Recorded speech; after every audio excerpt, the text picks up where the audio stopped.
গাজা এবং রাফায় গণহত্যা বন্ধের দাবিতে এবং গণহত্যার নিন্দা এবং প্রতিবাদের দাবিতে ঢাকা মহানগর উত্তর দক্ষিণ কর্তৃক আয়োজিত এই প্রতিবাদ সভার প্রিয় সভাপতি, উপস্থিত বাংলাদেশ জাতীয়তাবাদী দল বিএনপির স্থায়ী কমিটির সম্মানিত সদস্যবৃন্দ, উপস্থিত সকল পর্যায়ের নেতৃবৃন্দ,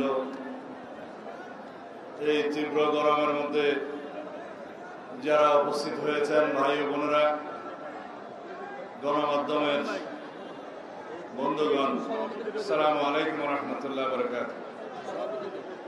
কয়েকদিন আগে ঢাকা বিশ্ববিদ্যালয়ের রাজু ভাস্কর্যের পাদদেশে জাতীয়তাবাদী ছাত্র দলের একটি অনুষ্ঠানে আমি বক্তব্য রাখছিলাম একই দাবিতে। তখনও কয়েকটি কথা আমরা জোরালোভাবে বলেছি। সারা পৃথিবীতে নির্যাতিত মানুষের নাম ফিলিস্তিনের জনগণ। সারা পৃথিবীতে মুসলিম বিশ্বের নীরবতার কারণে সারা পৃথিবীব্যাপী মুসলিম জনগণ গণহত্যার শিকার হচ্ছে। সেটা আরাকান থেকে শুরু করে ফিলিস্তিন পর্যন্ত সমগ্র বিশ্বে বিস্তৃত। বিশেষ করে ফিলিস্তিনের জনগণ 1948 সালের পরের থেকে তারা তীব্রভাবে ইসরায়েলি হামলার শিকারে পরিণত হয়েছে। এই ষড়যন্ত্র শুরু হয়েছে প্রথম বিশ্বযুদ্ধের পর থেকে এবং সেটা দানা বেঁধেছে দ্বিতীয় বিশ্বযুদ্ধের পরে, যখন ইসরায়েলিদেরকে প্যালেস্টাইনরা আশ্রয় দেন সেই সময় থেকে। তারা এখন আপন দেশে পরবাসী হয়ে গিয়েছে। পৃথিবীর কয়েকটি পরাশক্তির সমর্থনে প্রত্যক্ষ এবং পরোক্ষভাবে তাদের মদদে ইসরায়েলে যে গণহত্যা শুরু হয়েছে তার শুরু কিন্তু আজকে নয়, বহু বছর আগের থেকে। কিন্তু আমরা সারা বিশ্বের মুসলমানরা, মুসলমান নেতৃবৃন্দ এবং ইসলামী বিশ্বের ভূমিকা দেখেছি প্রশ্নবিদ্ধ।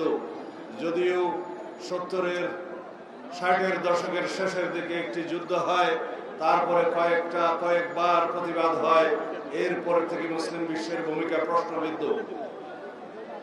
আমরা সারা বিশ্বের মুসলমানদেরকে সংহতি প্রকাশ করতে দেখি, সমর্থন প্রকাশ করতে দেখি, কিন্তু যারা মুসলিম বিশ্বের মোড়ল তারা কখনো সক্রিয়ভাবে ইসরায়েলের বিরুদ্ধে কোনো পদক্ষেপ নেয়নি।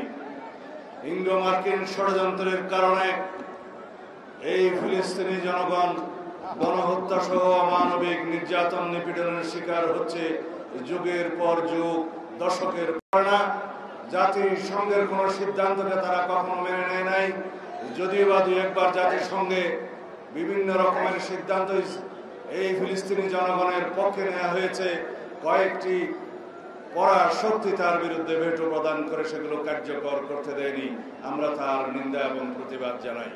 আজকের দিনে সারা পৃথিবীতে সমস্ত দেশে, সমস্ত গণতান্ত্রিক বিশ্বে, এমনকি আমেরিকাতেও ফিলিস্তিনের জনগণের পক্ষে ব্যাপকভাবে আন্দোলন হচ্ছে, কিন্তু এই গণহত্যা বন্ধের কোনো আমরা ইশারা ইঙ্গিত দেখছি না। তার জন্য কার্যকর ভূমিকা পালন করার জন্য আমরা সারা বিশ্বের গণতান্ত্রিক সমস্ত দেশের নেতৃবৃন্দকে সোচ্চার হওয়ার আহ্বান জানাই। বিশেষ করে মুসলিম বিশ্বের যারা মোড়ল তাদেরকে আহ্বান জানাবো, আজকে ইসরায়েলের বিপক্ষে আপনাদের ভূমিকা যেহেতু প্রশ্নবিদ্ধ, মুসলিম বিশ্বের নেতৃত্ব দেওয়ার দাবি আপনারা করতে পারেন না। আমরা আজকে এই মঞ্চ থেকে বাংলাদেশ জাতীয়তাবাদী দলের পক্ষ থেকে ফিলিস্তিনি জনগণের প্রতি সংহতি জ্ঞাপন করছি এবং ফিলিস্তিনে অবিলম্বে গণহত্যা বন্ধ করার দাবি জানাচ্ছি। যারা গণহত্যার শিকার হয়েছে তাদের সাথে যারা উপস্থিত, যে সমস্ত শিশু, বৃদ্ধ এবং মহিলারা বিভিন্নভাবে তারা মৃত্যুর শিকার হয়েছে, তারাও গণহত্যার মধ্যে গুনতে হবে। সেই হিসাবে মৃত্যুর সংখ্যা, শহীদের সংখ্যা 50-60,000 নয়, কয়েক লক্ষ ছাড়িয়ে যাবে।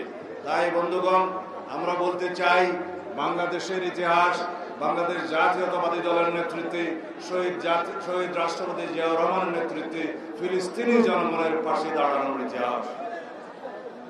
আওয়ামী লীগের ইতিহাস হচ্ছে ইসরায়েলকে পরোক্ষভাবে স্বীকৃতি দিয়ে বাংলাদেশের পাসপোর্ট থেকে ইসরায়েলে যাওয়া বন্ধ করার যে নিষেধাজ্ঞা ছিল সেটা তুলে দিয়ে আওয়ামী লীগ ইসরায়েলকে পরোক্ষভাবে স্বীকৃতি দিয়েছিল।